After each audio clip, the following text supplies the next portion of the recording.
I had a drug and alcohol problem when I was a kid. Pretty much daily use of anything and everything. I was partying all of the time in college, and I get arrested for buying drugs.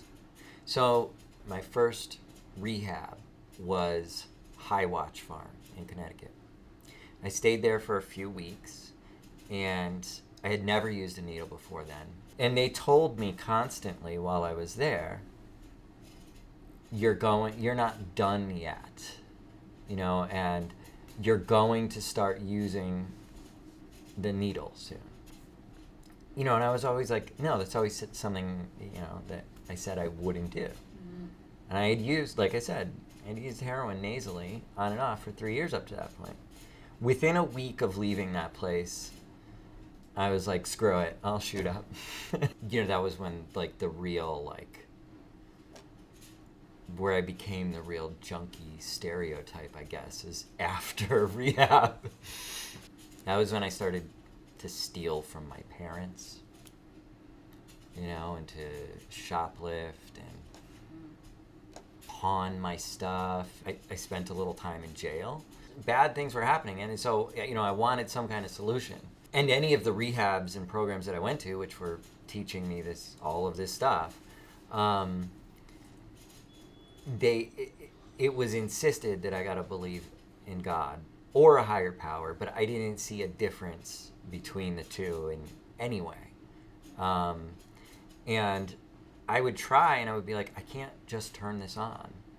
And then after you go to several places to get help, and they all demand that same thing, you really, really feel helpless. My parents were trying to get me to go to another program, and I was saying, there's no point, because I'm going to get out, and I'm still going to want to get high. And I'm going to go to this place, and they're going to tell me the same thing, that basically I need a miracle. My parents found this other place.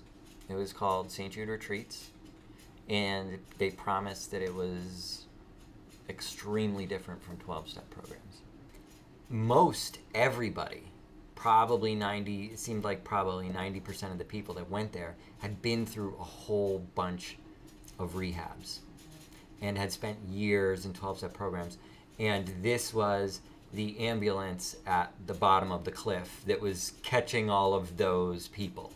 That was the last time I had a problem, Really? It worked. I went to St. Jude's, and they told me, look, you don't have a disease. You're in full control of yourself. You're just using because it makes you happy. I was finally in front of sane people, and I felt sane.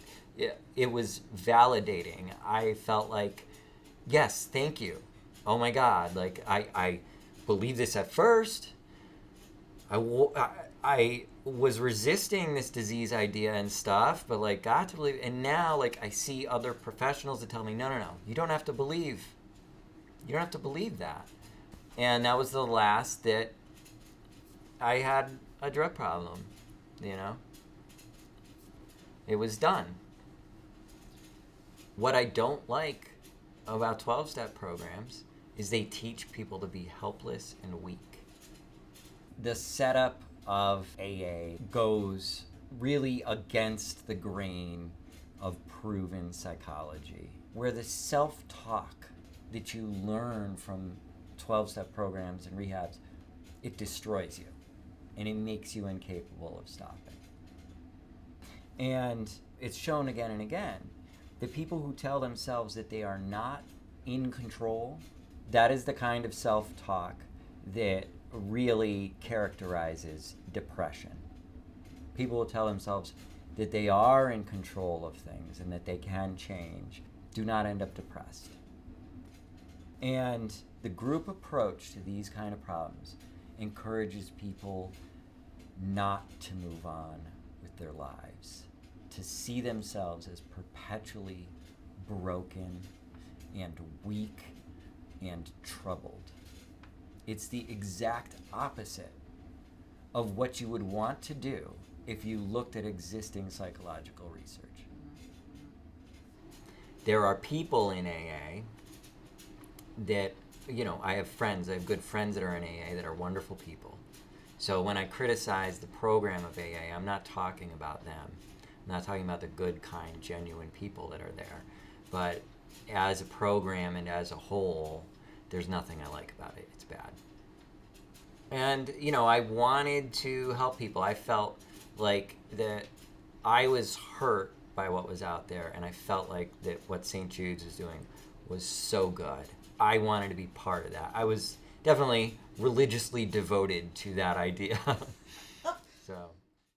Hey, I'm Monica Richardson, and I just wanted to give a little promotion for this new book. It's called The Freedom Model, and it's available on Amazon, and it's by Slate, who we're just making this video for, and Mark Sheeran and Michelle Dunbar. So it's available for anybody who might not like 12-step and want a different approach.